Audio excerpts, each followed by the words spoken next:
اعوذ باللہ السمیع العلیم من الشیطان اللعین الرجیم بسم اللہ الرحمن الرحیم الحمد للہ الذی لا یبلغ مدحتہ القائلون ولا یحصی نعماہ العادون ولا یؤدی حقہ المجتہدون الذی لا یدرکہ بعد الہمم ولا ینالہ غوث الفتن الذی لیس لصفتہ حد محدود ولا نعت موجود ولا وقت معدود ولا جل ممدود فطر الخلائق بقدرتہ خالق لا نظیر لہ واحد لا ند لہ واحد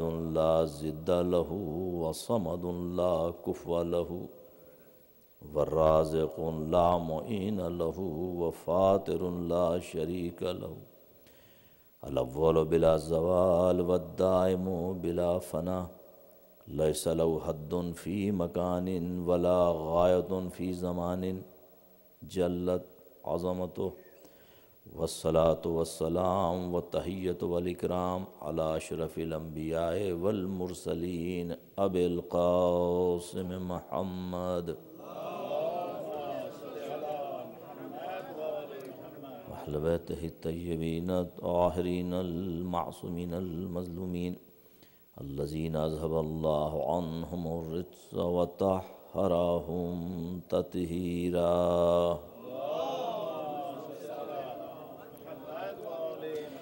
اما بعد فقد قال اللہ سبحانہ وتعالی فی محکم کتاب الحکیم یا ایہا الذین آمنوا اطیعوا اللہ واطیعوا الرسول واولی الامر منکم فإن تنازعتم فی شیء فردوہ الی اللہ والرسول ان کنتم تؤمنون باللہ والیوم الآخر ذالک خیر واحسن تاویلا صلوات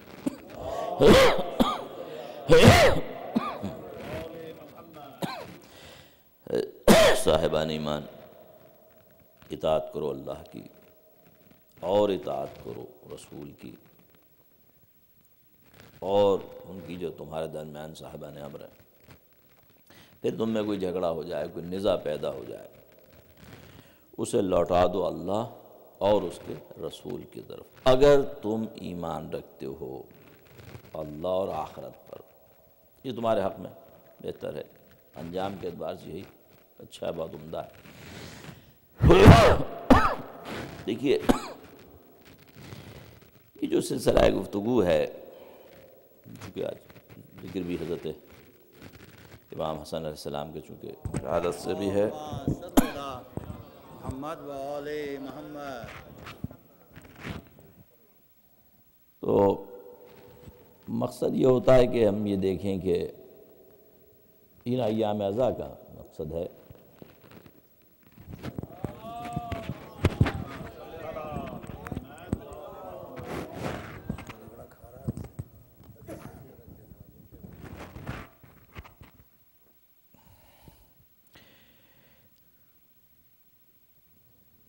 عقیدے کا جائزہ لینا اور اپنے اعمال کی اصلاح اور ان امور پر گفتگو کہ جو اصل میں ہدف کربلا ہے، مقصد عزاداری یعنی حقیقت اسلام۔ اس میں ظاہر گفتگو ہوتی ہے، اس کا مقصد نہ کسی سے جھگڑا ہے، نہ فساد ہے، نہ کسی کی توہین ہے۔ یہ گفتگو سمجھنے کے لیے ہے کہ ہمارے پاس عقیدے کی دلیل کیا ہے۔ ہر آدمی کو حق ہے کہ وہ عقیدے کی دلیل رکھے۔ دلیل اجماع کا نام نہیں ہے، مگر وہ ہم نے طے کر لیا۔ کیسے طے کر لیا آپ نے؟ وہ دلیل ہونی چاہیے کوئی۔ یہ جو آج کل آپ دیکھ رہے ہیں فتنہ و فساد و شور و ہنگامہ، اور وہ اس لیے میں کہہ رہا ہوں چونکہ بہت سے جب سے یہ پرائیویٹ ٹی وی ہوا ہے آپ کے یہاں تو یہ فریڈم مل گیا ہے، ہر مالکان جو اس کو پیچھے سے پیسہ مل جاتا ہے، یا وہ کہہ دے گا مجھے دھمکی ہے مثلا، تو وہ ان لوگوں کو بٹھا دیتا ہے کہ جو شمر و یزید ہیں۔ ہاں، میں یہ اکثر کہتا ہوں کہ اگر کسی نے کربلا میں عمر سعد و شمر جو آئے تھے وہاں پر، ظاہر ان کی شکلیں نہیں معلوم، تو ان شکلوں کو دیکھ لیں، لشکر جہنگوی اور سپہ صحابہ کے جو ہیں ان کی شکلوں کو دیکھ لیں، معلوم ہو جائے گا وہ کیسی شکلیں تھیں۔ بھائی انسان ہی تھے نا، یہی انسان تھے۔ وہ لوگ جو دوسروں کے قتل کے فتوے دیتے ہیں وہ بیسیکلی خود اپنے خلاف فتویٰ دیتے ہیں، جو حقیقت ہے اپنے خلاف فتویٰ دیتے ہیں۔ مطلب کبھی کوئی آگے بیٹھ جاتا ہے کہ وہ 1000 علماء کا فتویٰ ہے ہمارے پاس، 1000 علماء نے فتوے دیے، یہ فتاوے ہیں کہ شیعہ کافر ہیں۔ الحمدللہ ہمیں اس بات پہ فخر ہے کہ دنیا شیعت میں کبھی کسی مرجع کی طرف سے، کسی فقیہ کی طرف سے کسی مسلمان کو کافر نہیں کہا، یعنی ڈھونڈنے سے بھی نہیں ملے گا۔ لوگوں نے بہت ڈھونڈا، ریسرچ کی کہ بھئی ادھر سے تو تھوک کے حساب سے ملتے رہتے ہیں، ہر جاہل فتویٰ دیتا رہتا بیٹھا ہوا، لیکن دنیا شیعت میں کہ جہاں آرگنائز سسٹم ہے، پورا علم کا مرکز ہے، وہاں کبھی کوئی فتویٰ نہیں ملا کہ انہوں نے کبھی کہا ہو کہ فلاں مسلمان کافر ہے۔ اختلاف کی وجہ سے کوئی کافر ہو جائے گا؟ نہیں۔ تو ہمیں اس پہ فخر ہے، اگر تمہیں اس پہ فخر ہے کہ تمہارے پاس ہزاروں فتوے ہیں، ہمیں اس پہ فخر ہے کہ ہمارا کوئی فتویٰ نہیں ہے۔ جو ہم تو اسلام میں داخل کرتے ہیں، خارج نہیں کرتے۔ یہ تو مکتب اہل بیت ہے، دین کی بنیادی محبت ہے، اور یہ ان کی بھی بھاری ذمہ داری ہے جو ہمارے یہاں کے طاقت رکھنے والے لوگ ہوں، چاہے سپاہی ہو، چاہے عیسائی ہو، چاہے فوج ہو، چاہے ججز حضرات ہوں۔ ان کو اپنا منہ آئینے میں کھڑا ہو کے دیکھنا چاہیے۔ یوں لگتا ہے جیسے کوئی ایک قتل ہوا تو اس پہ ہنگامہ ہے، معلوم ہو جو روز ہو رہا ہے، پتہ چلا وہ انسانی نہیں ہے۔ دیکھنا بھائی 100 موٹو ہو گیا مثلا، معلوم ہے کہ بھائی ایک یہی قتل ہوا ہے ابھی، باقی سب عام تھا پورا ملک میں، ہر روز قتل ہو رہا ہے، ان کے نظر کوئی جانی نہیں ہے ان میں۔ تو ایسے نابینا ججوں کو ریزائن دینا چاہیے۔ اگر تم مسند پر بیٹھ کر قضا کی کہو کہ میں مجبور ہوں، تو میں چھوڑ کے جانا چاہیے فوراً۔ اگر تم یہ کہو میں مجبور ہوں اس لیے نوٹس نہیں لے سکتا شیعوں کے قتل کا، تو تم ریزائن کرو، تم حق کیا بیٹھنے کا وہاں جب تم یہ خود کہو کہ میں مجبور ہوں، یعنی میرے پاس چاہے فائلیں آ جائیں مگر میں لے نہیں سکتا کیس، چونکہ مجھے ڈر ہے اپنے بچوں کی جان کا۔ اگر یہی صحیح تو بزدل کو ویسے بھی حق نہیں کو چیف جسٹس بنے یا کوئی جج بنے، اس کو کیا حق ہے بزدل کو بیٹھنے کا اس قضا کرسی کے اوپر؟ وہ بیٹھے جو بہادر ہو، جس کو پتا مجھے خدا کو جواب دینا ہے، تو جو یہ کہ میں مجبور، سے بالکل حق نہیں ہے وہاں بیٹھنے کا۔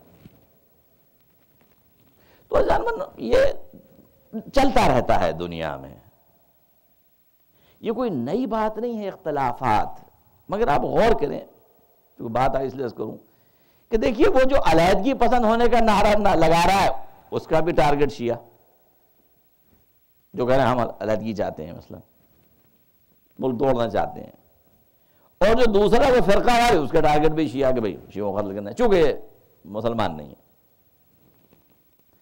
یاد رکھیے ایک بات کہ جن کے پاس اپنے عقیدے کی دلیل نہیں ہوتی،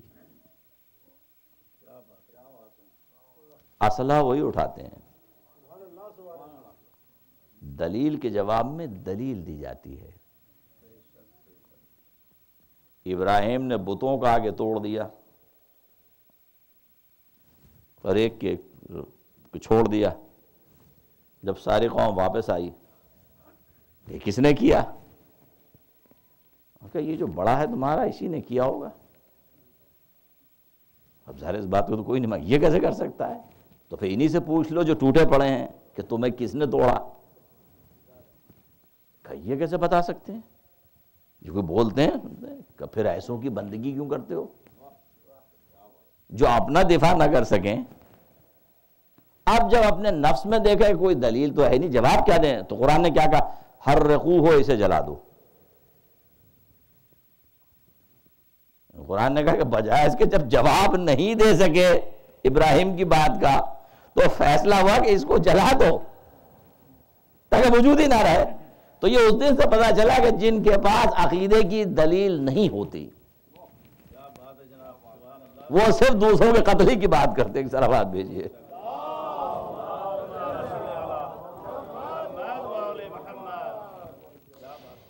فکری مسئلے ہیں، جب عقیدے کی بات، یہ تو غور کرتا ہے انسان۔ یاد رکھیے، ہمیں تو بڑی خوشی ہوتی ہے جب دوسرے احباب ہمارے پاس آ جائیں، ہم تو کبھی نہیں پلٹ کے دیکھتے کون کیسے پڑھ رہا ہے، تو بڑی خوشی کی باتیں پڑھ رہا ہے۔ بھئی رسول اللہ کا ماننے والا ہے، اللہ کا ماحول کیا چاہیے؟ خدا اسلام یہی تو ہے، جو خدا کو مانے، قیامت کو مانے، اسلام کو، ہمیں تو بہت خوشی کا آئیے بیٹھیے ساتھ۔ لیکن وہاں جہاں یہ پریشانی ہوگی، ایسا کیوں پڑھ رہا ہے، ویسا کیوں کر رہا ہے، یہ جہل ہے۔ انسان بالکل دل اندھا ہے۔ یاد رکھیے، جب ہم گفتگو کرتے ہیں اس کا مطلب کہیں نہیں ہوتا کہ بھائی خدا نخواستہ کسی کے مطلب توہین کرنے، نہیں، علمی مسئلہ ہے۔ آپ دلیل لائیے، اپنے، ہمیں حق ہے ہم اپنے بچوں کو دلیل دیں اپنے عقیدے کی، اور دوسروں کو بھی حق ہے کہ عقیدہ پڑھائیں، ایک شرط کے ساتھ۔ مگر میں اپنے کلام کے اختتام پہ یہ ہرگز نہیں کہہ سکتا کہ جس کا عقیدہ میرا والا نہیں وہ کافر ہے، واجب القتل ہے، اور نہ دوسروں کو حق ہے۔ جب انسان یہ کہہ دے، یہی فساد ہے، جہل ہے۔ دلیل سے تو یقیناً دلیل نہیں ہے تو پھر عقیدہ ہی کیسے ہے؟ یقیناً ہونے چاہیے دلیل اپنے عقیدے کی۔ لہذا قرآن نے اصول دیا کہ بھائی نظام کیا ہے زمین پر بعد رسول، ہونا چاہیے۔ قرآن نے مثال دی، صاحبان ایمان اطاعت کرو، اللہ کی اطاعت کرو اور رسول کی اطاعت کرو اور ان کی جو تم میں صاحبان۔ اب یہ منکم میں کچھ مسئلہ ہو گیا، یہ منکم یعنی انہی سے خطاب ہے جن کے بارے میں بات کی جا رہی ہے، یہ کوئی دلیل نہیں ہے۔ اسے منکم کہنے کی وجہ ضروری نہیں کہ انہی جیسے ہوں۔ وَالَّذِي بَعَثَ فِي الْأُمِّيِّينَ رَسُولًا مِّنْهُمْ، وہی تو ہے جس نے امیین میں مبعوث کیا ہے۔ منہم، انہی میں سے، تو کیا وہ ان جیسا ہے؟ وہ ہے انہی میں سے، یعنی قوم میں سے، وہ ان جیسا تو نہیں ہے۔ وہ امیین میں معصوم ہے، امیین میں ہے، مگر یزکیہم، وہ تو تزکیہ کرنے آیا ہے تو انہی میں سے، یعنی قوم میں سے، قبیلے میں سے، مگر ان کی طرح تھوڑی ہے۔ وہ تو علاج کرنے آیا ہے امراض کا، یہ مریض ہے، وہ تھوڑی ہے۔ دیکھیں اب اس میں بڑے مسئلے ہیں۔ اب مشکل کہاں ہوتی ہے؟ کہا کہ بھئی جیسے کل میں نے عرض کیا کہ بھئی یہ اس مقام پر 2 دفعہ تکرار کسی حقیقت کے لیے تھی، ورنہ ضرورت نہیں تھی تکرار کی، فعل کی ہوتی وہ کافی تھا ایک دفعہ، جیسے بعض جگہ پر اکثر آتا ہے۔ چونکہ حقیقت تو اللہ کی اطاعت، اصل میں رسول کی اطاعت ہے، اس میں کیا شبہ ہے؟ لیکن جب تکرار ہو رہی، اس کا مطلب ہے کہ اب بات کچھ اور کہی جا رہی ہے، تکرار فعل ہے اب دوبارہ، یعنی اللہ کی اطاعت اور ہے، یعنی پورا قرآن اطاعت اللہ کی، جو بھی قرآن میں اللہ کی اطاعت ہے، مگر اطاعت رسول بھی 2 اس پر مشتمل ہے۔ ایک دفعہ وہ انہی احکامات کو جو خالق کے ہیں، وہی تشریع، وہ ان کی شرح کرتا ہے، جو کل عرض کیا وہ بتاتا ہے کیسے کیا کرنا ہے، یہ بھی خدا ہی کی اطاعت ہے۔ آپ نماز پڑھتے ہیں، روزہ رکھتے ہیں، سب اللہ کی اطاعت ہے، مگر یہ جو یہاں الگ بیان کیا ہے، چونکہ اسی بات کی طرف آنا ہے، یہ اس لیے کیا ہے کہ نبی کا کام صرف یہی نہیں ہے کہ آپ کو پیغام دے دے، نبی کچھ نافذ بھی کرتا ہے معاشرے میں۔ نبی اس کے بہت سے منصب ہیں، اس کے ایک تو نہیں ہے، وہ امام بھی ہے، قاضی بھی ہے، سپہ سالار بھی ہے، نبی بھی ہے، رسول ہے، سب کچھ ہے وہ اپنی ذات میں، اور ہر اعتبار سے وہ احکام جاری کرتا ہے۔ کیا ان تمام اعتبارات سے بھی واجب لیتا ہے یا نہیں؟ بالکل. اب یہ میں کہہ رہا ہوں تشیع یہی کہہ رہا ہے، اگر دوسروں کا نظر تو اپنے پاس ہو، ان کے پاس یہ تشیع بالکل واجب لیتا ہے. نبی کے کسی فعل کو امتی کو حق نہیں ہے کہ وہ چوں چرا کرے، چاہے وہ میدان جنگ میں کھڑا ہو کرے، چاہے بازار میں کہیں کھڑا ہو، کسی حیثیت میں ہے، اس کا حکم واجب لیتا ہے. یہ ہے رسالت، یہ ہے نبوت. اب مسئلہ کہاں بنا؟ جو اصل اس آیت پر ہے مشکل آ گئی. اب وہ آپ کو دلیل دیں گے، یعنی اپنے عقیدے میں تو ہم کہیں گے بھئی دیکھیے یہ جو پھر کہا جا رہا فَإِن تَنَازَعْتُمْ فِي شَيْءٍ، یہیں سے تو پتہ چل گیا کہ اولو الامر جو ہے معصوم نہیں ہو سکتا، اس کی اطاعت مطلق نہیں ہو سکتی. اور یہاں تو اولو الامر کے ساتھ یقیناً عطیوں کا ذکر اس لیے نہیں کیا کہ یقیناً اپنی جگہ نہیں ہے، وہ نبی کا تابع ہے. کیوں کہ وحی تشریع اولی الامر کے لیے نہیں ہے، وہ صرف نبی کے لیے ہے. اور یہ تکرار فعل اسی لیے کیا ہے کہ ایک حیثیت نبی کی وہ ہے جہاں وحی تشریع سے تعلق ہے، ایک حیثیت اس کے ایڈمنسٹریٹر کی بھی ہے ہر اعتبار سے. تو یہ جو اولی الامر ہے جو نبی ہی کے تابع ہے، اس کی اسی لیے ایسے ہی واجب ہے جیسے رسول کی اطاعت واجب ہے ان امور میں جو دوسروں منصب کے اعتبار سے وہ حکم جاری کرتا ہے. تو ان کی واجب ہے، اسی لیے وہ عطف ہے، اس میں عطف ہو گیا رسول کے اوپر. اب ہو سکتا ہے فوراً کہ فَإِن تَنَازَعْتُمْ فِي شَيْءٍ، دیکھیے قرآن کہہ دیا، اور اگر نزاع ہو جائے ان کا دیکھیے نزاع اصل میں ہے ہی اولی امر پہ. یہی دلیل آتی تھی کہ اولی امر کے اوپر تو ہے نزاع، اور کس بات کی نزاع ہے بھئی یہی سمجھنا ہے. آیا نزاع اولی امر کسی حکم کے اوپر نہیں، بالکل اشتباہ ہے. اصل موضوع پر ہے کہ اولی امر ہے کون. اگر یہ نزاع پیدا ہو جائے اس مسئلے میں، یعنی چونکہ اولی امر کے بعد ذکر ہو رہا ہے یہ تو ظاہر یہ نا مسئلہ اولی امر ہی سے تعلق رکھتا ہے. پھر اب اگر یہ نزاع ہو کہ اولی امر ہے کون، فَرَدُّوهُ إِلَى اللَّهِ وَرَسُولِهِ، تو پھر پلٹا دو. یہ نزاع ہو گئی بھئی اولی امر ہے کون. آج تک ہے، آج بھی ہے، نہ صرف کل تھی، آج بھی یہی مسئلہ ہے. اس میں مختلف نظریات ہیں کہ بھئی اولی امر سے مراد کیا علماء ہیں، حاکم ہیں، کمانڈرز ہیں مثلا فوجوں کے، ارباب حل و عقد، کون ہے یہ آخر؟ بہت سے گروہ ہیں جن کو یہ ہو سکتے ہیں وہ ہو سکتے ہیں، سب اولی امر ہو سکتے ہیں. تو یہ ایک اختلافی مسئلہ ہے نا. اب کیا کریں گے آپ؟ قرآن نے کہا فَرَدُّوهُ إِلَى اللَّهِ وَرَسُولِهِ، تو پلٹاؤ. اس مسئلے کو حل کہاں کرو گے؟ مراد کیا ہے اس سے؟ تو پلٹا دو اللہ اس کے رسول طرف. خوب اگر بین شیعہ کے بھی ہے مسئلہ تو پھر پلٹاؤ اللہ کے رسول کی طرف. ہم کہہ رہے ہیں سمراد معصومین ہیں، کہ نہیں ہم نہیں مانتے، ہم نے چلو وہیں واپس چلو. بھئی تلوار بندوق لے کے تو نہیں آئیں گے ہم اور آپ، بندوق لے کے تو نہیں آئیں گے. چلو کہاں چلو؟ وہیں جو قرآن نے کہا ہے کہ بھئی یہ پتہ کرو کہ اولی امر کون ہے جو اس آیت نے کہا جو واجب ہے جن کی اطاعت. ہم کہہ رہے ہیں واجب جو کہ مطلق ہے حکم، اور یہ ہم ہی نہیں کہہ رہے، برادران میں بھی موجود ہے. امام فخر رازی واضح لکھا ہے کہ جو آیت کا مزاج ہے اس میں واجب ہے اولی امر کی اطاعت، واجب ہے وہاں پر. وہ کہتے ہیں اس میں کوئی شبہ ہی نہیں ہے، جو وہ عطف ہو رہا ہے خود رسول کے اوپر. تو جیسے اللہ کی اطاعت واجب، رسول کی، اولی امر کی بھی واجب ہے. یہاں تک وہ ہم سے متفق ہیں امام فخر رازی. اب مسئلہ کہاں سے ہوا؟ پھر ان کے پاس مسئلہ فَإِن تَنَازَعْتُمْ فِي شَيْءٍ.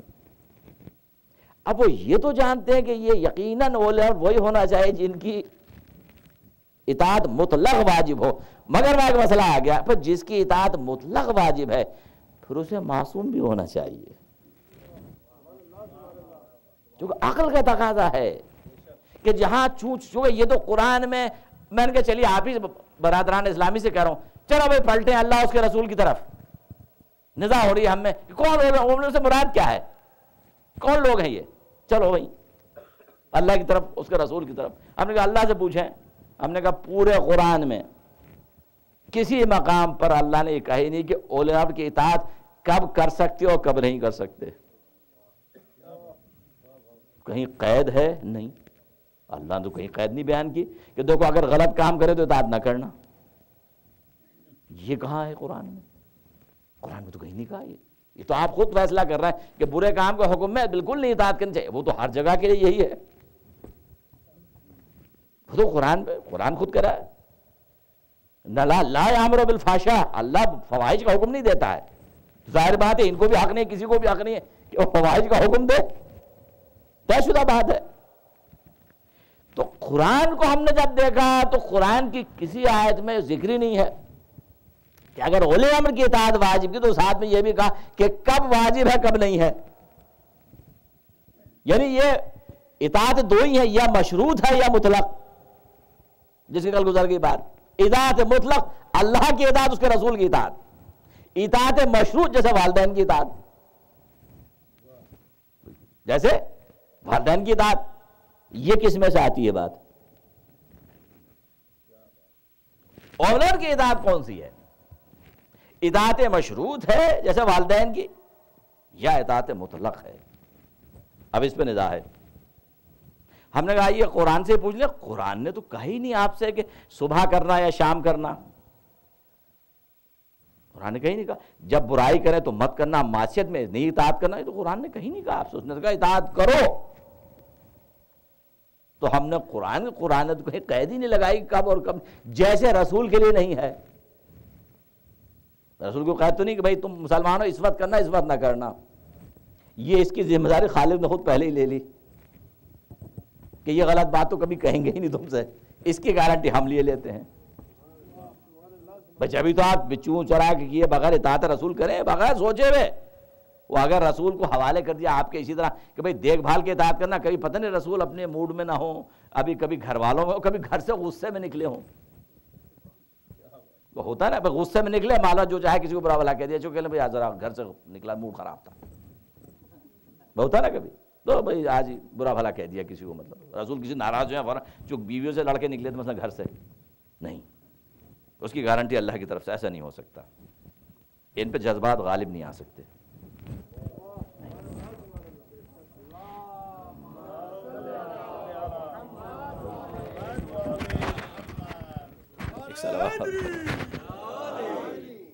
تو پیغمبر کو تقسیم نہیں کیا جا سکتا، یہ جو آتی ہو، اسی لیے تو دو تکرار کی تھی کہ بھائی وحی تشریع کو ہٹا کے بھی تو نبی کا منصب تھا، اور ہم اسی منصب میں شریک ہے، جس حیثیت میں نبی ہے، نبی حکم دے کسی کو جرات نہیں ہے۔ اب یہ جو کہا گیا کہ پھر دیکھیے اولی امر کی طرف نہیں کہا اللہ نے کہ بھئی اولی امر کی طرف پلٹاؤ، کہا اللہ اس کے رسول کی طرف بس، بے شک چونکہ نزاع اسی کے بارے میں ہو رہی ہے، لیکن جب یہ کہا تو اس کے بعد کیا کہا پھر؟ تو یوں کہوں میں پہلے 3 اطاعتیں، نزاع ہو گئی تو 2 اطاعتیں رجوع کی، اور آخر میں کیا کہا؟ ان کنتم تؤمنون باللہ والیوم الاخر، اب اس میں رسول بھی نہیں ہے، اب گھٹ کے 2 رہ گئیں، اگر تم ایمان رکھتے ہو اللہ اور آخرت پہ، تو اب رسول کیوں نہیں کہا؟ اب رسول بھی درمیان سے ہٹ گیا۔ دیکھیے اگر کوئی یہ کہنا شروع، دیکھیے 2 کو نکال دیا 1 کو باہر کر دیا، اب خالی 2 رہ گئے، نہیں، یہاں تو اب رسول بھی شامل نہیں ہے، اگر تمہارا ایمان اللہ آخرت پر تو تم رجوع کرو گے،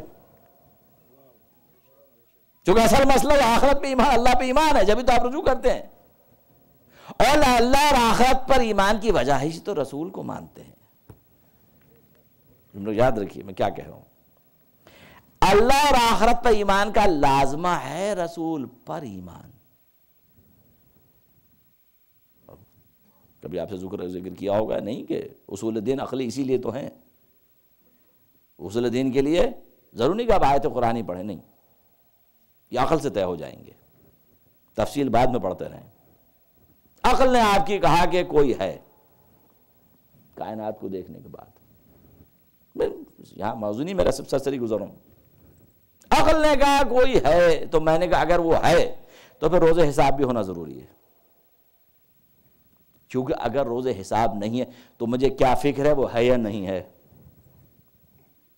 مجھے زحمت کی کیا ضرورت ہے اگر کوئی روز حساب ہی نہیں ہے، وہ ہے تو مجھے بس فرق نہیں پڑے گا، نہیں ہے تو مجھے فرق نہیں پڑے گا، بھی اگر اللہ کا بھی حساب ہی نہیں لینا آخرت میں کوئی آپ سے، تو فکر کی کیا ضرورت ہے یا نہیں ہے، اور یہ 1 ہے یا 4 یا 5 یا 3 اس کی فکر کی بات نہیں ہے، چونکہ ہم سے کچھ پوچھنا تو اسے ہے ہی نہیں۔ مگر ہم نے کہا نہیں، یہ چونکہ آج کل یہ بہت بڑا یہ بھی مسئلہ چلتا ہے، we believe in God we don't believe in due judgement, یہ بھی ہے نا، اور پایا جاتا نہیں، یہ ممکن ہی نہیں ہے نا۔ اگر خدا ہے تو روز حساب عقلاً واجب ہے، ورنہ مجھے کیا ضرورت پڑی زحمت پڑھنے کی، وہ ہے یا نہیں، کیا ضرورت تکلیف میں اٹھانے کی مجھے کہ میں زحمت کروں، ہوگا مجھے کیا پرواہ اس کو، چونکہ پوچھے گا کوئی تھوڑی مجھ سے، نہیں مجھ سے پوچھے گا، وہ ہے تو روز حساب بھی ہونا ضروری ہے، عقلاً ہے۔ اور جب روز حساب ہے تو مجھے یہ بھی پتا چاہیے کہ وہ کیا چاہتا ہے اور کیا نہیں چاہتا۔ عقل نے کہا نا کہ اگر وہ ہے تو آخرت بھی ہے، تو پھر یہ بھی تو پتا چلے کہ وہ کیا چاہتا ہے، کس بات پہ ناراض ہوتا ہے، کس بات پہ راضی ہے، وہ جزا کس بات پہ دے گا، یعنی اچھی یا بری جو بھی سزا دے گا، انعام دے گا، تو اب یہ کوئی بتائے نا مجھے، اس بتانے والے کا نام نبی ہے۔ تو میری عقل نے کہا کہ عقل نے طے کر دیا کہ اس کو مانا تو آخرت بھی مان، آخرت مان تو رسول کو بھی مان، تو جب اللہ اور آخرت پر ایمان ہے تو پھر رسول کا رجوع بھی ہوگا۔ تو خالق آخرت دو ہی باتیں کہہ دی بس، اگر ایمان ہے تمہارا اللہ اور آخرت پر تو پھر رجوع کرو گے۔ ہم نے رجوع کر لیا، ہم نے تو قرآن میں کہیں نہیں دیکھا کہ اللہ نے اولی الامر کے ساتھ کوئی قید لگائی ہو اطاعت ہو سکتی، نہیں، اس کا مطلب یہ کہ عصمت شرط ہے عقلاً۔ اسی لیے امام راضی یہاں تک صحیح ہے کہ ہاں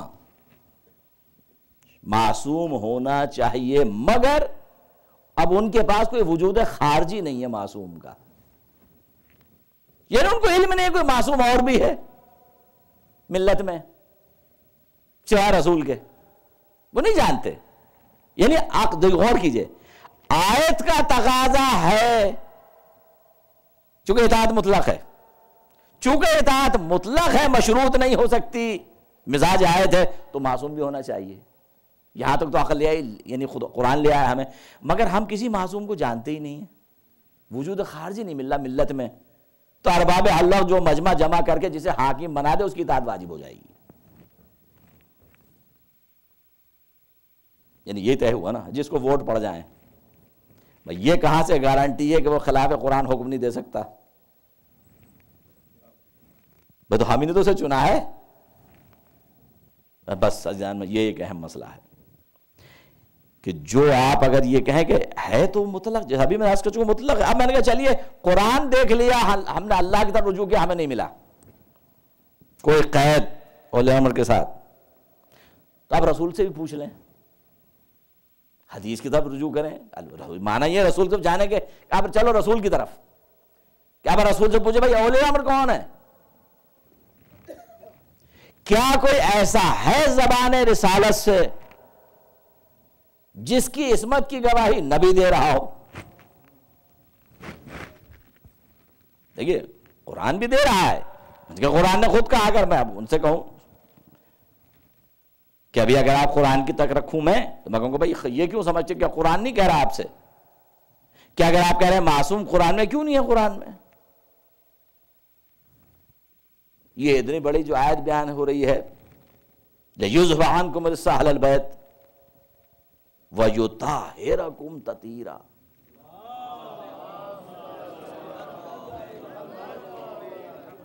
اللہ کا ارادہ کیا یہی تو ہے، دور رکھے تم سے رجس کو ہر قسم کے۔ اب یہاں اعلان تو کیا، اللہ نے اعلان کیا نا کسی گروہ کا، اور جن کا اعلان کیا ظاہری بات ہے انہیں رسول نے متعارف کرایا۔ تو جملوں کی آتے ہیں، حالانکہ آیت کا جو سیاق و سباق میں تو کہیں گے چونکہ بیویوں کے درمیان میں رکھی ہوئی آیت ذکر کے، صحیح بات ہے سورہ احزاب میں، تو اس لیے ملت میں کہ نہیں دیکھیے وہ تو ثابت ہے اس سے، ہم نے کہا کہ نہیں، تاریخ میں اگر آپ اٹھا کے دیکھیں کبھی کسی بیوی نے نہیں کہا کہ یہ آیت ہمارے بارے میں نازل ہوئی، کبھی نہیں، نیور ایور۔ دوسروں نے کہا، انہوں نے کبھی نہیں کہا، اور جن کے بارے میں تھی اہل بات تو کہتے تھے یہ ہمارے لیے نازل ہوئی ہے، تو بار بار کہتے تھے کہ اس کا مزاج ہم ہے، مگر کسی اور نے کبھی نہیں کہا ازواج میں سے کہ ہمارے بارے میں، کبھی نہیں کہا انہوں نے۔ یعنی انہیں کہنا چاہیے بار بار، وہ کبھی نہیں کہا، چونکہ انہیں معلوم تھا کہ مراد ہم نہیں ہیں. انہیں یہ بھی معلوم تھا کہ اگر یہ پیغمبر چادر اٹھا کے اللہ حول اہل بیت، یہ ہے میرے اہل بیت، تو بیوی کا کیا میں بھی داخل ہو جاؤں؟ کہ نہیں، آپ ہیں خیر پر مگر ان میں شامل نہ ہو. یہ جو حولائے جو ہو رہا ہے اس میں آپ شامل نہیں ہیں، یہ اہل بیت خاص ہیں، ہے آپ مگر ان میں نہیں ہے. اور میں نے کہا یہ آیت تطہیر اہل بیت خاص کے لیے آئی ہے، عام کے لیے نہیں آئی ہے. ایک ذرا بات بھیجیے.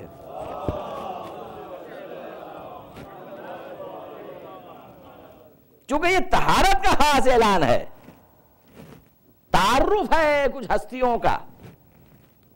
تو دیکھو قرآن نے کسی گروہ کو تو بیان کیا نہیں کیا. اور آپ ذرا دیکھیے کہ جتنے بھی حدیثیں ملتی ہیں وہ ایک ہی در پہ ملتی ہیں کھڑے ہو کر، جہاں پیغمبر پڑھتے تھے. یہ کسی اور در پہ کبھی نہیں ملی، کبھی آپ نہیں سنیں گے. ایک ہی در ہے، خانہ سیدہ.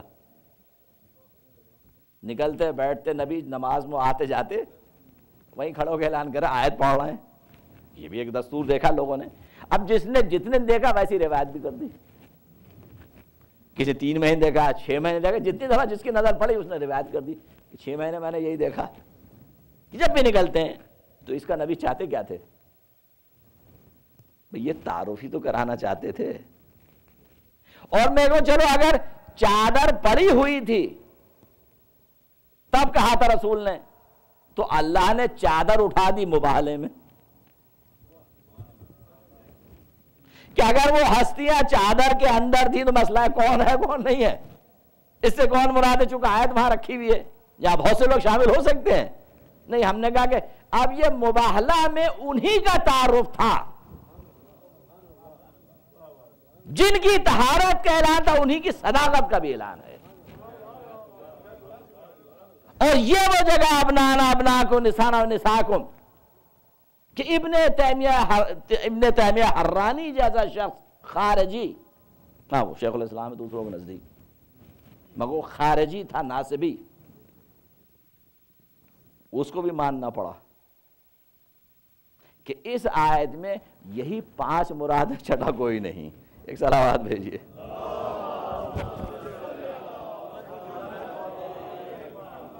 مگر ظاہر پھر فوراً پریشانی شروع ہوتی، ہاں یہ تو ٹھیک ہے مگر اس سے ان کی خلافت پہ دلیل نہیں ہے. مگر اصل جھگڑا یہاں شروع ہو جاتا ہے بس. ہاں یہ ٹھیک ہے مگر اصل مسئلہ یہ ہوا کہ اگر لفظ خلافت ہٹا دیا جائے تو ساری قوم کہے گی کہ جتنے فضائل ہیں سب انہی کے ہیں. جھگڑا ہو جاتا ہے وہ جو عقیدہ، اب میں پھر جملہ کہہ دوں، جو عقیدے بنا لیے جائیں بغیر دلیل کے، پھر ان میں مشکل آ جاتی جب دلائل اس کے خلاف آئیں. عقیدے اجماع سے نہیں بنتے. مطلب وہ گفتگو آگے تو کہہ دوں کہ وہ جیسے جھگڑا ہوا مرحوم مولانا مودودی کی کتاب سے، اور ادھر دوسرا گروپ نے شور مچایا ادھر سے کہ تم نے کیوں کہا، اور یہ ملت میں، وہاں ایک ہی لفظ میں نے پڑھا. جب دونوں کی بحث کو جمع کیا دیکھا تو اس گروپ نے دوسرا جو ان کا مخالف تھا ایک ہی بات کہی کہ طے شدہ مسائل کو چھیڑا کیوں. آپ دیکھیں مولانا تقی عثمانی کتاب جو خلافت معاویہ تاریخ کے آئینے میں، غالباً یہی نام ہے، جس میں یہ بحث جمع کیا اپنے اعتبار سے انہوں نے، اس میں ایک ہی جملہ ہے جو بس سمجھنے کا ہے کہ طے شدہ مسائل کو چھیڑا کیوں. یعنی کیا مسائل طے ہو گئے، ہم نے طے کر دیا 14 سال پہلے کہ ہم ان لوگوں کے بارے میں کوئی بات نہیں کریں گے، چاہے صحابہ نے ایک دوسرے کو قتل کیا ہو، مارا ہو، پیٹا ہو، کچھ بھی کیا ہو. یہ ان کے باہمی جھگڑے تھے. یہ سب قتل و غارت گری کرتے ہوئے بھی جنت میں جائیں گے چونکہ ان کا خاتمہ خیر پر ہوگا. یہ عقیدہ ہے، یاد رکھیے، یہ عقیدہ ہے. ہم نے کہا یقیناً آپ کو حق عقیدہ رکھنے کا، مگر اس کے بعد کوئی دلیل نہ قرآن ہے نہ حدیث ہے نہ عقل ہے. نہ قرآن تائید کرتا ہے، نہ عقل تائید کرتی ہے، نہ حدیث تائید کرتی ہے. یہ تو آپ کو مبارک ہو، مگر مقام علم میں تو قبول نہیں ہے. یہ تو آپ نے کیسے کہ ہم نے طے کر لیا، تو کیوں طے کر لیا آپ نے جب قرآن کے خلاف ہے، حدیث عقل کے خلاف ہے. جرم ہے کوئی کرے، اگر کوئی فعل آج جرم ہے تو کل بھی جرم تھا. وہ ٹھیک ہے، تو ہو سکتا ہے کہ آج جرم ہے سزا دیا، کل والوں کو نہیں معافی ہو گئی، کہاں سے ہو گئی؟ کر دے گا اللہ معاف، کیسے کر دے گا؟ اصول ہے قرآن کا، خدا سے کسی کی رشتہ داری نہیں ہے۔ خدا نے تو یہ تک کہہ دیا کہ چاہے کسی نبی کا بیٹا ہی کیوں نہ ہو، نوح کا بیٹا، چاہے کسی نبی کی بیوی ہی کیوں نہ ہو، نوح و لوط کی بیویاں، قرآن نے واضح فیصلہ کر دیا نا۔ خدا کی عدالت میں یہ اصول نہیں چلتے ہیں، وہاں صرف اطاعت چلتی ہے۔ خدا نخواستہ کسی کی توہین نہیں مقصد ہے، عقیدے کا مسئلہ ہے۔ بس اگر مسئلہ عقلی تھا تو میں نے کہا یہ مباہلہ کی منزل پہ تو چادر اٹھا کے بتایا کہ جو وہاں 5 تھے یہاں بھی وہی 5 ہیں، اس کے علاوہ کوئی نہیں آیا کبھی بھی۔ تو تعارف تھا نا، تو قرآن میں بھی ہم نے دیکھا، میں نے کہا میں کو امام فاضل راضی تھے، دیکھیے آپ کو کیا نظر نہیں آیا کہ جن کی طہارت و صداقت پہ قرآن گواہ ہو، تو آپ نے کیسے سمجھ لیا کوئی وجود خارجی نہیں تھا عصمت کا؟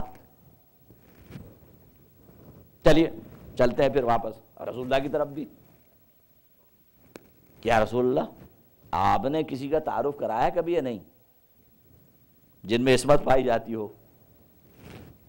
ہم نے کتنی حدیث چاہیے کتب میں موجود ہیں۔ جب سیاست ہے تھوڑی کہ ایک ہی کتاب لے کے آپ بیٹھے رہیں، بس جمع کیا عالم اسلام میں علماء نے جمع کیا ہے نا۔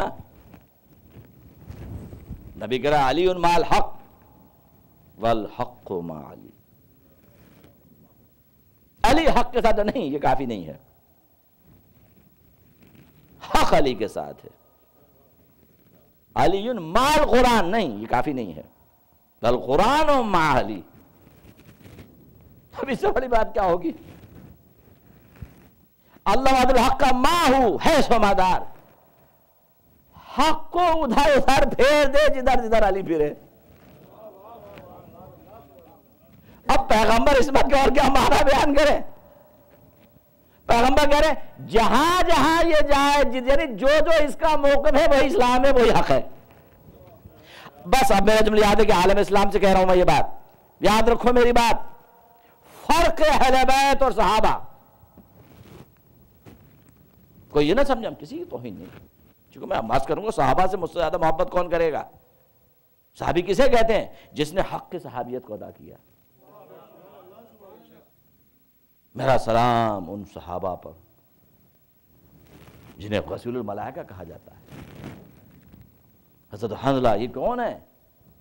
احد کے میدان میں شکست کے آثار ظاہر ہو گئے، لشکر منتشر ہو گیا، کوئی نبی کی نظر نہیں آ رہا، رسول اکیلے ہو گئے، وہ تک مرحلہ آ گیا، خبر پہنچی ہو مدینے میں کہ یقیناً وہ خالد بن ولید نے حملہ کر دیا، یعنی نقشہ بدل گیا، بدر کی طرح مسلمان شہید ہو گئے 70 یہاں پر۔ یہ خبر کہاں پہنچی؟ مدینے، چونکہ فاصلہ کتنا، لوگ کوئی دوڑ کے کیا ہوگا کہ پیغمبر خطرے میں۔ یہ بیچارے کی نئی شادی ہوئی تھی، غسل واجب تھا اس پر۔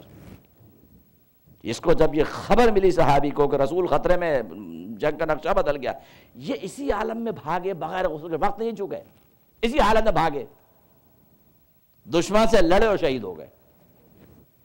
یہ ہے صحابیت۔ پیغمبر نے کہ ان کو ملائکہ نے غسل دیا، یہ ہے صحابی، ان پر ہمارا سلام۔ یہ ہیں، تو میں کیا معلوم صحابیت کی تعریف۔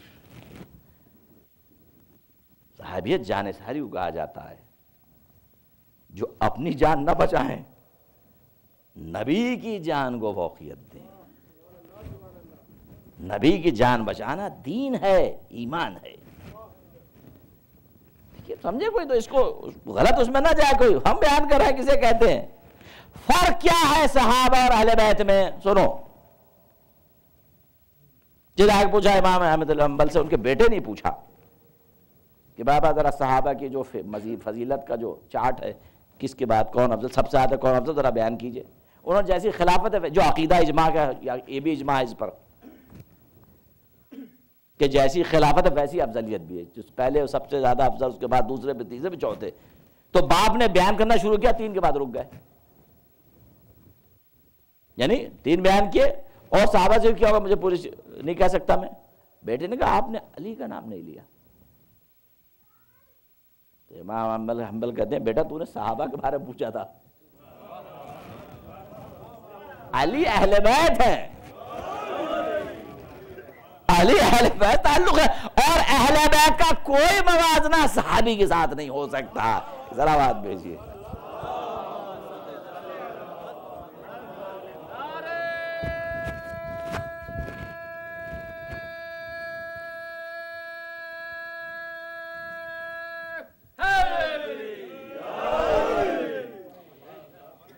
غور کریں میں کیا کہہ رہا ہوں. دیکھیے متفق علیہ مسئلہ ہے، فرق ہے محبت اہل بیت میں اور دوسروں میں. محبت اہل بیت، اللہ کی محبت، رسول کی محبت، اہل بیت کی محبت سب پہ واجب ہے. صحابہ پر بھی واجب ہے، ہم پہ بھی واجب ہے. کوئی ہے جو انکار کرے؟ نہیں کر سکتا، نہیں کر سکتا انکار. اس بحث کو اگر دیکھنا تو آپ وہاں دیکھیے، اسی جو پہلے مثال دی میں نے، کتاب جو ہے خلافت و ملوکیت پہ اعتراضات کا تجزیہ، تو اس میں ادھر والا ادھر والے سے کہہ رہا ہے کہ بھائی یہ جو آپ نے عقیدہ بنایا ہے اپنا،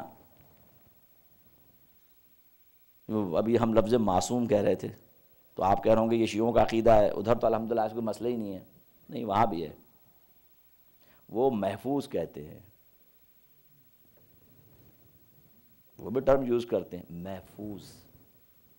اس لیے آپ ساری دلیل دینا سب رد کر دی جائیں گے چونکہ محفوظ تھے. ابھی انہوں نے کہا کہ بھائی آپ کی عقیدہ ہے محفوظ میں، شیعوں کا عقیدہ معصوم میں کیا فرق ہے؟ اب وہ پوچھ رہے ہیں کہ بھائی اگر آپ یہ کہنا کوئی بات ہی نہ چھیڑی جائے تو یہ محفوظ تھے تو وہ کہہ رہے ہیں معصوم تھے. میں نے کہا ہاں معصوم ہونے کی تو دلیل ہے، یہ محفوظ ہونے کی کیا دلیل ہے؟ اب وہ کہتا ہے ذرا غور کیجئے کہ جو رافضیت، اب ان کے الفاظ میں، جو رافضیت سے بدتر ہے ناسبیت، وہ آپ کے زیر سایہ پروان چڑھ رہی ہے. یہ جملہ غور کیجئے، کب کی بات ہے یہ؟ آپ اس کتاب کب چھپی ہے ذرا غور کیجئے، اس قصوں کو یاد کیجئے. یہ اس کتاب میں لکھا ہوا ہے کہ جو آپ کے زیر سایہ ناسبیت پروان چڑھ رہی ہے، یعنی دشمن اہل بیت. وہ کہتا ہے یہ رافضیت سے بدتر ہے. چونکہ رافضیت تو کہتے ہیں مطلب غلو کا نام ہے، بڑھانے کا نام ہے، تنقید کا نام، مگر یہ رسول کے اہل بیت سے دشمنی، یہ محبت اہل بیت تو جزو ایمان ہے. چونکہ تو اب آپ سمجھے، اب آپ سمجھے یہ جو آج کل ہنگامہ ہے، یہ پروان چڑھا کتنے دیر میں پودا. جو آج نفرت ہے، یہ پودے کب سے پل رہے تھے. پروان چڑھا نفرت اہل بیت پر، ناسبیت پر پروان چڑھ رہے تھے. مگر یہ جملہ یاد کروں میں کہ جو ابھی میں نے کہا دیکھو فرق یہ ہے صحابی میں اور اہل بیت میں. ابھی میں نے کہا صحابیت الحمدللہ یقیناً وہ لوگ کہ جنہوں نے حق ادا کیا، کیوں نہیں، گفتگو کل مکمل کریں گے. دیکھو جب دو باتیں آ جائیں، اگر نزاع دو صحابیوں کے درمیان، تو ہم کو دیکھنا پڑے گا حق کس کے ساتھ ہے. بے شک چونکہ دو صحابی ہیں، دیکھنا پڑے گا ان کے پاس ہے ان کے ساتھ حق ہے، چونکہ دونوں ہو نہیں سکتے. بھائی نزاع ہو رہی، جھگڑو قتال ہو رہا، جھگڑا ہو تو یقیناً تلاش کرو. ہاں مگر ایک فرق ہے، اگر نزاع میں ایک طرف اہل بیت ہے دوسری طرف صحابی، تو پھر کسی تحقیق کی ضرورت نہیں ہے. وہ رسول پہلے سمجھا چکا ہے، علی مال حق والحق مع علی. آپ صرف یہ دیکھنا ہے کہ علی کہاں کھڑے ہیں. اس پہ غور کریں، یہ وہاں نہیں ہو سکتا. وہاں واضح ہے کہ حق ادھر ہے، علی کے مقابلے میں اس کے حق کیسے ہو سکتا ہے؟ وہ صحابی، وہ اہل بیت ہیں، اور جن کی عصمت کی گواہی خود حدیث دے رہی ہے بار بار. چلیے میں جملہ عرض کر دوں کہ جب بھی اطاعت کا مسئلہ آئے گا کسی کی، تو یقیناً عصمت کا ہونا واجب ہے. یہی وجہ ہے کہ جب امامت کا ذکر کیا ابراہیم سے اور ابراہیم نے طلب کیا، تو خالق نے کیا کہا؟ دیں گے مگر لا ینال حد الظالم، ظالم کو نہیں پہنچے گا. یعنی ظلم کی ہزاروں اقسام لکھ لیں آپ، لیکن سب سے بڑا ظلم ان الشرک لظلم عظیم، شرک ظلم عظیم ہے. جہاں شرک پایا جائے گا عہدہ الہی نہیں ہو سکتا، اور یہ شرک بعد عہدہ ملنے کے نہیں ہے. دیکھیں ایسا عقلی مسئلہ ہے، یہ نہیں ہو سکتا کہ جب امام بن گئے، نبی بن گئے مسئلہ تو اس کے بعد شرک نہیں کریں گے. نہیں، یہ تو وہ مسئلہ ہے ظلم کا جو نبوت کے آنے سے پہلے موجود ہوگا کہ ہمیشہ معصوم ہے. چونکہ عقل کے خلاف ہے کہ اگر کوئی آدمی باہر نکل کے کل میرے پاس جبرائیل آئے تھے اور اب میں نبی ہوں، کہ کل تک تو آپ ہماری طرح تھے، کہاں سے بن گئے؟ جبرائیل کیوں آ گیا آپ کے پاس؟ تو کہے گا کہ نہیں؟ کیوں قبول کرے گا آپ کا؟ اگر ہم پیالہ ہمنے والا تھے تو کہے گا بھائی آپ کی کیا بھائی خوبی آپ میں، آپ کے پاس کیوں، میرے پاس کیوں نہیں آ گیا؟ عقلی مسئلہ ہے نا، اس لیے کبھی نہیں ہو سکتا. یہ ظلم کی کوئی قسم عہدے میں نہیں پائے. تو خالد نے امامت کی منزل پہ کہا ہے کہ اگر یہ عہدہ بھی وہاں ظلم نہیں ہو سکتا تو اسی کا نام تو عصمت ہے. پس از آن من اطاعت اولی الامر کی. میں نے کہا کہ اب حدیث میں گئے تو سمجھ میں آ گیا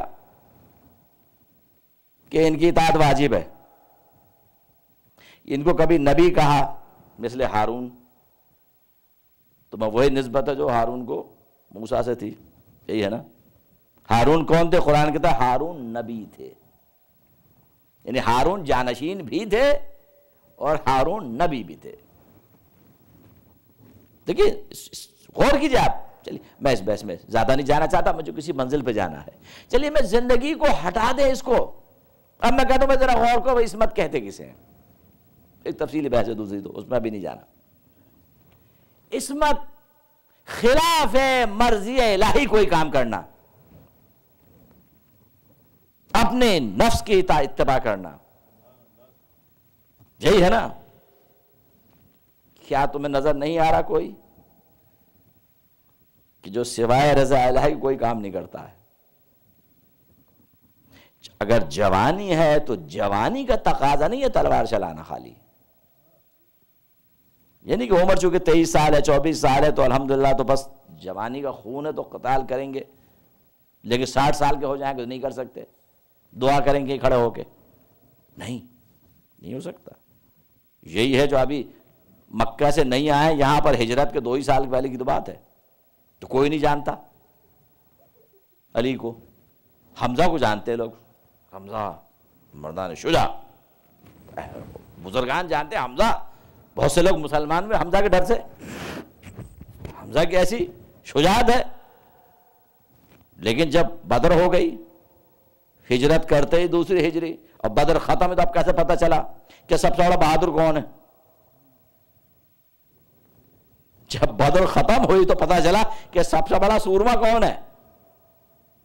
اور نبی تو بدر شروع ہونے سے پہلے جانتے تھے، اس لیے اپنا علم حمزہ کو نہیں دیا، علی کے ہاتھ میں دیا. خود بتا رہا ہے حمزہ کے ہوتے ہوئے علم علی کے ہاتھ میں. رسول رسول جانتے ہیں کہ علی کیا ہیں. اب اگر یہی بات ہوئی بہادری کی تو 25 سال گھر میں رہ کبھی تلوار کو ہاتھ نہیں لگایا. کتنی مشکلاتیں ہو گئیں، سختیاں ہو گئیں، تکلیفیں ہو گئیں، سب کچھ ہوا. اسلام کی خاطر توہین برداشت کی.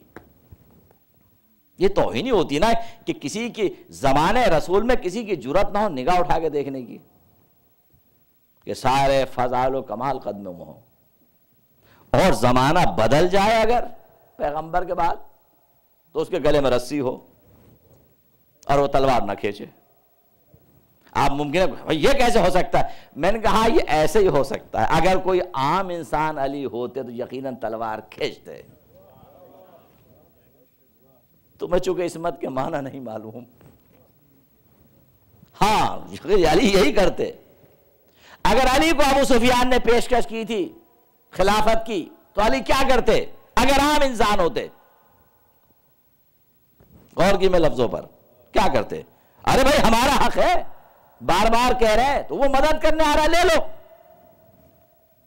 بھئی آپ سے جیسے بڑے سیاستدان مشورہ دیتے، لے لو بعد میں سب کو ٹھیک کر دینا. ہے تمہیں سپورٹ مل رہی ہے، لوگ آ رہے ہیں وہاں سے مکہ سے، تمہیں اور کیا چاہیے؟ سب ٹھیک کر دینا، اسلام کو بالکل ٹھیک ہو جائے گا، بہت موقع ہے یہ. علی کی نگاہ نتیجے پر ہے. اور یہ آپ کے لیے بھی عرض کر رہا ہوں اس ملک میں کہ علی نے دشمن اسلام کی مدد لینے سے انکار کر دیا. علی نے آپ کو پیغام دیا کہ جب اسلام کا دشمن تمہیں مدد کرنے آیا تو ایک بات یاد رکھنا، وہ تمہاری مدد نہیں کرنا چاہتا ہے، وہ تمہاری جڑ پہ حملہ کرنا چاہتا ہے۔ ایک صلوات بھیجیے۔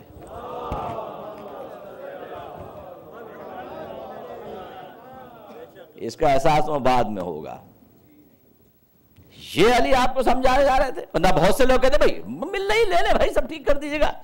یہ جو حالات خراب ہے سب کہاں خراب ہوتے دیکھیں کتنی خرابیاں ہو گئی، ہوتا نہیں ہوتا، مگر امام کی نگاہ اسلام کی بقا پر ہے کہ کیا اسلام رہے گا؟ پھر نہیں رہے گا۔ وہاں نو مسلم بیٹھے ہوئے مکہ کے سارے جو سب ابو سفیان کے فالوور ہیں، اور کہیں گے تو بنی ہاشم کا دیکھیے حکومت کے لیے سب کر دیا، قتل عام کی طرح صحابہ کر دیے، یہی ہوتا۔ دوسری مثال دوں، میں کئی منزل پہ جا رہا ہوں، مجھے سرسری گزر رہا ہوں، چلیے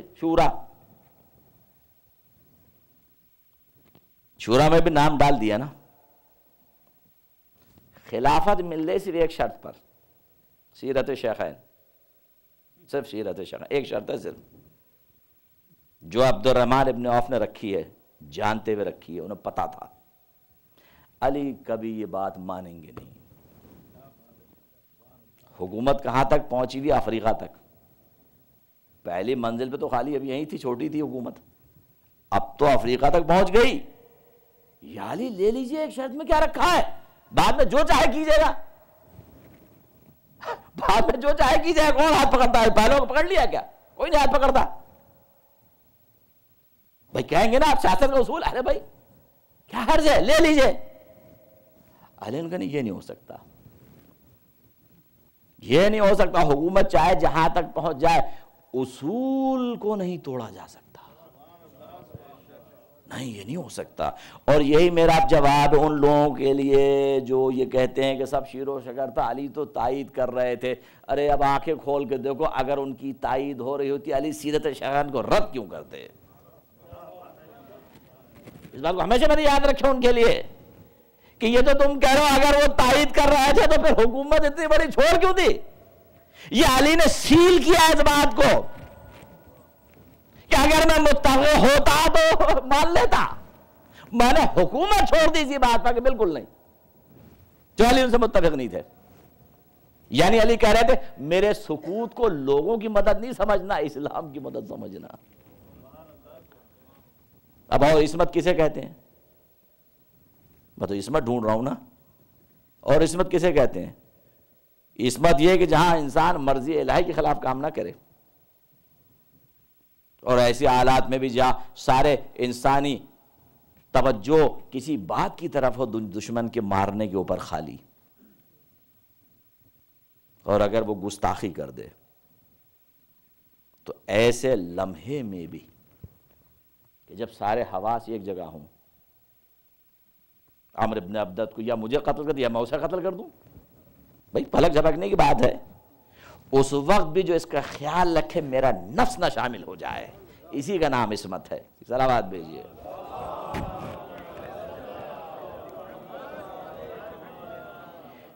میں کہوں گا آپ کو کیوں معلوم نہیں ہوا کہ عصمت کسے کہتے ہیں؟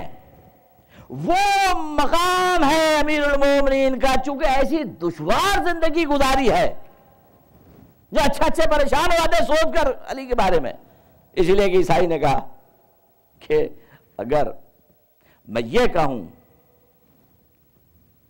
کہ علی عیسیٰ سے افضل ہیں، میرا عقیدہ اجازت نہیں دیتا۔ اگر میں یہ کہوں کہ عیسیٰ علی سے افضل ہے تو میری عقل اجازت نہیں دیتی۔ ایک صلاحات دیجیے۔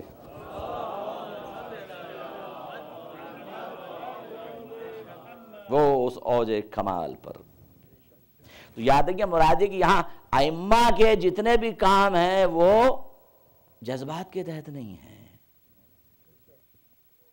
مرضی الہی نگاہ میں ہے صرف۔ اس لیے کبھی نہ سمجھیں کہ یہ اگر یہاں ہوتے تو وہ کچھ اور کرتے، وہ ہوتے تو کچھ اور کرتے، نہیں، ایسا نہیں ہے۔ امام حسن نے صلح کر لی، امام حسن نے جنگ کر دی، دونوں مزاج میں فرق تھا، نہیں کہاں کی باتیں ہیں۔ جن حالات میں امام حسن سنا کہ مولا بھی یہی کرتے، امام حسین بھی یہی کرتے، ہم میں فرق ہے ہی نہیں، امام ہے وہ، اذان امام، یہ کبھی کوئی کام ایسا کر ہی نہیں سکتے جہاں کو تعلق مزاج سے ہو، ان کا مزاج جھگڑا ہے، ان کا مزاج صلح ہے، کہاں کی باتیں، نہیں ہو ہی نہیں سکتا کبھی یہ۔ جن حالات میں کیا سب یہی کرتے جو انہوں نے کیا۔ قسمت کے ہی مانا جو اب ہے، اب وہ سمجھنا اسی بات کو عزیزو کہ یہ جو صلح ہے، چونکہ ذکر امام ہے آج، امام حسن علیہ السلام،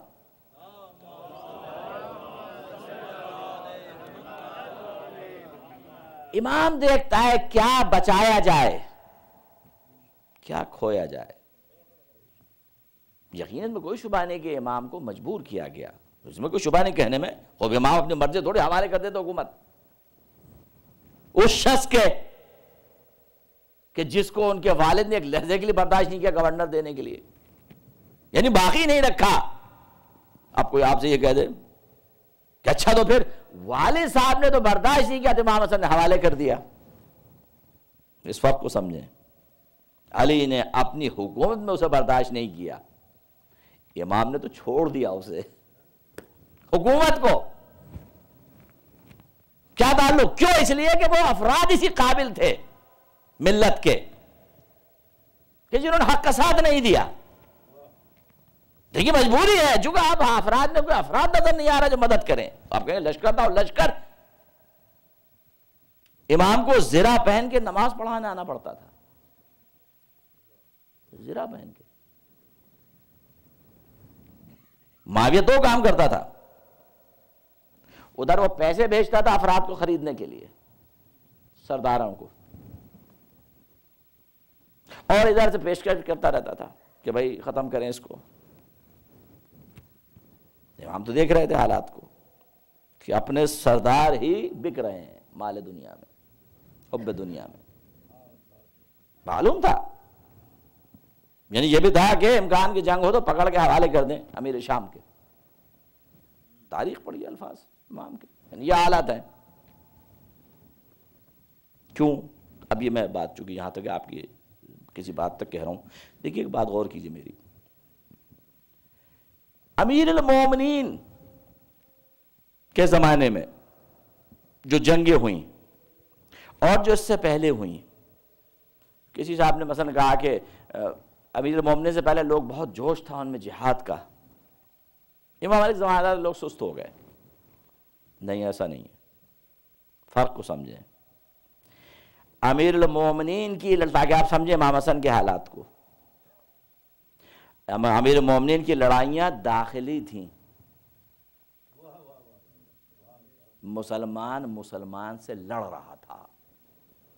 اس سے پہلے دوسرا جنگ تھی جہاں کنیزی اور دولت آ رہی تھی۔ غور کریں میں کیا کروں، یاد رکھیں فرق یہ تھا، اس سے پہلے جو جنگیں تھی ان میں کچھ مال مل رہا تھا، مال غنیمت لٹ کے آ رہا تھا، کنیزیں آ رہی تھی، انسینٹیو تھا ایک۔ اب جو داخلی جنگ شروع ہوئی امیر المومنین کے ساتھ، اب کیا ملے گا؟ جنگ ختم ہوئی، جمل ختم ہوئی، صحابہ نے وہی کہا جو اب تک کر رہے تھے، یعنی جو جنگوں میں ہوتا ہے ان کا مال حلال ہے، جنہوں نے شکست کھائی ہے بصرہ میں ان کی عورتیں بھی حلال ہیں۔ غور کیجیے آپ، یہ کتنا بڑا فتنہ پیدا ہوا، چونکہ جنگوں میں یہی ہوا ہے نا۔ اب یہ جو جنگ ختم ہوئی جمل کی، تو علی کے سپاہ نے یہ کہا عراقیوں نے کہ بھئی ان کا مال حلال ہمارے لیے اور ان کی عورتیں بھی حلال۔ اگر امام نہ ہوتے کوئی اور ہوتا تو کیا ہوتا اسلام کا؟ امام نے اس فتنوں کو کیسے کنٹرول کیا؟ فرمایا تو پھر رسول کی زوجہ کون لے گا؟ سب بیٹھ گئے فوراً معافی مانگ کے، سمجھے آپ؟ اگر علی نہ ہوتے کتنے بڑے فتنے کو کیا، دبایا، مگر وجہ آپ کی سمجھ میں آئی؟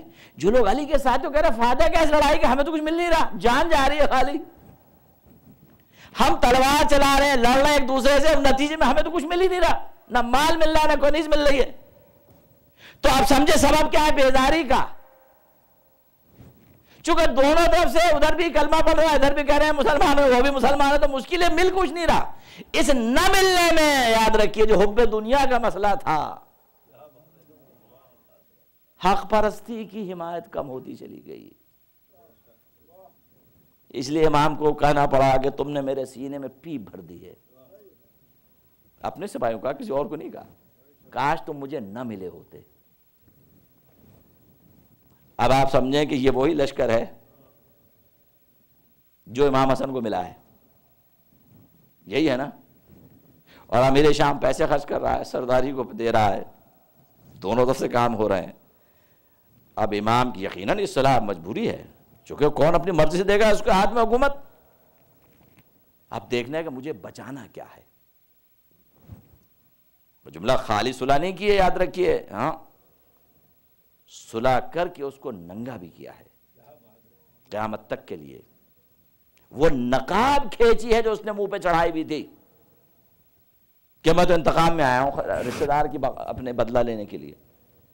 امام حسن نے صلح کی. صلح تو وہ کہہ رہا ہے نا کریں کریں کریں. امام نے دیکھا یہ حامی موجود نہیں ہے اب تو. بھائی اگر جنگ جاری رہتی ہے تو یہ سارے قتل ہو جائیں گے جو باقی ہیں کلمہ کو، جو حق پرست ہیں. امام نے کہا کہ اسے بچانا ہے. اب یقین ادھر سے مسئلہ ہے، مگر جو طے کی شرائط وہ کیا رسوا کیا ہے نہیں کیا. جو شک لکھی امیر شام نے اس کو پیروں کے نیچے رکھا اپنے. بعد میں پہلے شاید قرآن و سنت کے خلاف حکومت نہیں کرو گے، منظور تو باؤنڈ کیے نا کہ بھائی قرآن و سنت کے خلاف کام نہیں کر. جو پتا ہے کہ اگر کر رہے ہوتے تو کہہ دیتے وہ تو ہم پہلے ہی کر رہے ہیں. یہ کیا شرط ہے؟ ہم کیا عمل نہیں کر رہے؟ قرآن و سنت کے خلاف نہ کرنا کبھی بھی. امیر المومنین کی شان میں گستاخی نہیں کرنا جو کر رہے تھے، کر رہا تھا. ان کو قتل نہ کرنا، ان کے شیعوں کو جو ان کے ساتھ تھے. یہ امام کیوں لگا رہے ہیں؟ اپنے بعد کسی کو جانشین نہیں بنا سکتے. حق چھینا جانشینی کا. وہ تو جو کہا سب مانتا چلا گیا. ٹھیک ہے دے دی، چونکہ وہ اطراف چاہیے. بھائی حکومت کرنے کا مقصد ہے اسلامی نظام کو نافذ کرنا ہے. وہ اگر وہی موجود نہ جن پہ نافذ کرنا تو کس پہ نافذ ہوگا؟ بھائی یہی تو وجہ تھی امام رضا نے ٹھوکر مار دی تاکہ میری بات مکمل ہو آج کی حد تک. کیوں امام رضا نے مامون نے جانشین نہیں بنایا تھا؟ پہلے خلافت دینا چاہتا تھا، مصلحت ہی چکا اپنے لیے. چونکہ مامون کو مسائل تھے. مامون عجمی کا بیٹا تھا، قتل ہونے والا عرب کا بیٹا ہے. امین جو تھا وہ عرب ماں سے تھا، تو ایک فتنہ پیدا ہو گیا ملت میں. عجم نے مارا عرب کو، تو اسے اپنی حکومت کو بچانا ہے. تو اس نے امام رضا کو بلا لیا، کہا آپ خلیفہ بن جائیں، جانشین نہیں خلیفہ. ہم رد کر دیا. کیوں؟ بھائی یہ لوگ جنہوں نے ساری جنگ لڑی ہے اس کے ساتھ، یہ کیا انہوں نے حکومت اسلامی کی لڑی ہے؟ جو مامون کے ساتھ تھے وہ اپنے نفع کی خاطر جنگ کر رہے تھے. یہ کیا تربیت یافتہ ہے امامت کے؟ کہ نہیں چاہیے تاکہ انسان سمجھے مقصد خالی سر پہ تاج رکھنا نہیں ہے کہ نام خلیفہ کہلائے. نہیں، حکومت کا مطلب اسلام کی بقا ہے. امام حسن نے دیکھا صورتحال ہی نہیں وہ، مگر اپنے مقصد کو پورا کر لیا. دنیا نے پھر وہ دیکھا کہ نقاب اتر گیا امیر شام کے منہ سے، اور لوگوں کو پتہ چل گیا کہ اس کے بعد اسلام ہی نہیں ہے. اسی لیے واقعہ کربلا کے بعد جب اہل مدینہ جنہوں نے ساتھ امام حسین کا نہیں دیا تھا سکوت اختیار کیا تھا نا، یہی ہوا نا. ملتیں گناہ کرتی ہیں، خطا کرتی ہیں. جب یزید نے واقعہ حرہ جسے کہتے ہیں، یزید نے اجازت دی بیعت توڑنے پر اہل مدینہ کو، تو بیعت کیوں توڑی؟ جب کربلا کی اطلاع ملی تو ایک وفد گیا، اور کون اس وقت میں تھا؟ کون؟ یہی غسیل الملائکہ کے صاحبزادے جن کا میں نے ابھی ذکر کیا، وفد کو لے کر. اور واپس آ کے انہوں نے کہا کہ شام میں تو اسلامی نہیں ہے. ہم نے ڈرے کہ آسمان سے پتھر نہ آنے لگے، تو بیعت توڑ دی. سب کو قتل کیا، ریپ کیا، آبرو پامال کی صحابہ کی، عورتوں کی، اصحاب کو قتل کیا، قبر نبی پر گھوڑے باندھے. لشکر یزید دیکھیے عزیزو، سمجھیں امام اور عصمت کے معنی سمجھیں. اس ہنگامے میں جہاں کسی کی آبرو محفوظ نہ تھی، مروان جیسا شقی، ناسبی، سرٹیفائیڈ ناسبی ہے مروان، اپنے فیملی کو، بیٹیوں کو لے کے آیا حفاظت کے لیے. روایت کہتی ہے عبداللہ بن عمر نے نہیں قبول کی ذمہ داری حفاظت کی، امام علی بن الحسین کے دروازے پہ آیا۔ کب؟ کربلا کے بعد۔ پہچانے ائمہ کو، کربلا کے بعد کا واقعہ ہے، کربلا سے پہلے کا نہیں ہے۔ بازار کوفہ شام سے مل کر آئے، ہو کر آئے ابھی۔ یہ ہے دین جسے پیش کر رہے تھے۔ ایسے حفاظت کی، انہوں نے کہا اپنے باپ کے گھر میں بھی ایسی حفاظت نہ تھی۔ یہ ہے معیار۔ امام تو دیکھیے، امام کا کام یہ کہ باطل کو رسوا کرے، لہذا امام نے جو شرائط رکھی، اس نے چہرے سے نقاب اتار دیا امیر شام کے، سب کو پتہ چل گیا۔ اس نے خود ہی کہہ دیا، تاریخ کے الفاظ ہیں کہ میں نے اس لیے نہیں جنگ کی تھی کہ بھائی تم روزہ رکھو یا نماز تو تم کرتے رہتے تھے، میں تو حکومت کے لیے اپنے کیا تھا، مسئلہ واضح ہو گیا۔ یقیناً امام مظلوم ہے، اور مظلومیت یہ ہے کہ جیسے لوگ صلح حدیبیہ کو نہیں سمجھے، اپنے ہی امام حسن کی صلح کو نہیں سمجھے۔ آ کر امام سے کہتے تھے اے مومنوں کو ذلیل کرنے والے۔ آپ غور کریں، انہیں یہ نہیں پتا کہ کس کو بچا رہے ہیں۔ یقیناً اگر یہ کہا جائے کہ کربلا کی ساری بنیادیں اسی میں تھیں، اس لیے کبھی نہیں سوچئے کہ اگر امام حسین ہوتے تو نہ کرتے، نہیں، یہ کیا بات تھی، جو بھی ہوتا وہ یہی کرتا۔ امیر شام چونکہ جانتا تھا کہ میرے لیے خطرہ ہے، تو اس نے زہر بھجوایا جودہ بنت اشد سے۔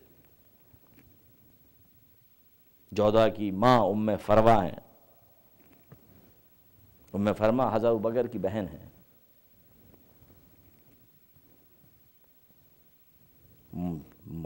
امیر معاویہ نے پیسہ بھجوایا 1,00,000 درہم، اور یہ پیشکش بھی کہ اگر تو زہر دے دے تو یزید سے نکاح کر دیں گے ہم تیرا۔ لالچ، حب دنیا، اس نے کیا، یقیناً کیا۔ اور اس کے بعد جب یہ ہو گیا سب، 1,00,000 بھی یقیناً بھجوایا، مگر اپنے وعدے پہ اس نے عمل نہیں کیا۔ اس لیے اس نے کہا کہ جو رسول کے نواسے کی نہیں ہو سکتی وہ میرے بیٹے کی کیسے ہو سکتی ہے؟ جو ایسے شخص کو قتل کر دے۔ بس عزیزان من، یہ مذاہب ہے میرے امام کے۔ جب زہر کا اثر پھیلا، پانی رکھا ہے برابر میں، لے کر چہرے پر پھیر رہے ہیں۔ آج بہنیں بھی جمع ہیں، بھائی بھی جمع ہے، امام حسین قریب ہیں، بھائی کی مصیبت دیکھی نہیں جاتی، منہ سے خون آ رہا ہے۔ یہ کربلا تو آج ہی ہے زینب کے لیے، آج بھی ہے۔ عزیزو، حسن دنیا سے جا رہے ہیں۔ میرا سوال امت مسلمہ کے لیے ہے کہ جو نواسا اتنا پیارا ہے کہ روایتیں کہ یہ بھی ہیں دوش رسالت پہ آ جاتے ہیں، نبی سر نہیں اٹھاتے۔ یہ اگر دوش پہ سوار ہے، کوئی تعریف کرتے نبی کی کہ کتنی اچھی سواری ہے، تو نبی کا یہ کہو کتنا اچھا سوار ہے۔ امت سے سوال ہے کہ یہ نواسا نبی کے پہلو میں دفن کیوں نہیں ہے؟ سوچو، ان کا حق تھا یا کسی اور کا تھا؟ جو نبی کے دل کے ٹکڑے ہیں یہ پہلو میں نہیں ہے، نہ بیٹی ہے نہ نواسا ہے، جو جان و دل ہے نبی کے۔ آیا عزیزو، حسین کے گریے کی آواز، بھائی آواز دیتے بھائی آپ نہ رہے، حسین آپ نہ رہے، کیوں کہ جو آپ کی مصیبت ہے، جو آپ کی مصیبت ہے۔ عزیزو، بھائی دنیا سے رخصت پہ، حسین جنازہ لے کے چلے دفن کرنے کے نانا کے پہلو میں، ادھر سے دشمن اہل بیت نکل کر آ گئے کہ ہم دفن نہیں ہونے دیں گے۔ تیروں کی بارش ہوئی، 70 تیر پیوست ہوئے، مگر تو جنازہ واپس آیا ہے۔ آؤ حسین بیٹھ کے بھائی کے جنازے سے تیروں کو نکالو۔ مگر مولا، آپ کے جسم سے تیروں کو نکالنے والا حسین تھا، مگر یہ حسین کربلا کے میدان میں جب گھوڑے سے زمین پر آئے تو جسم میں اتنے تیر پیغست تھے کہ کچھ دیر تک جسم ہوا میں معلق رہا. کوئی نہ تھا کربلا کے میدان میں. یا ایک بہن تھی در خیبر یا ماں یقیناً کہ میرے لال تو نے ان کا کیا بگاڑا تھا. یا اللہ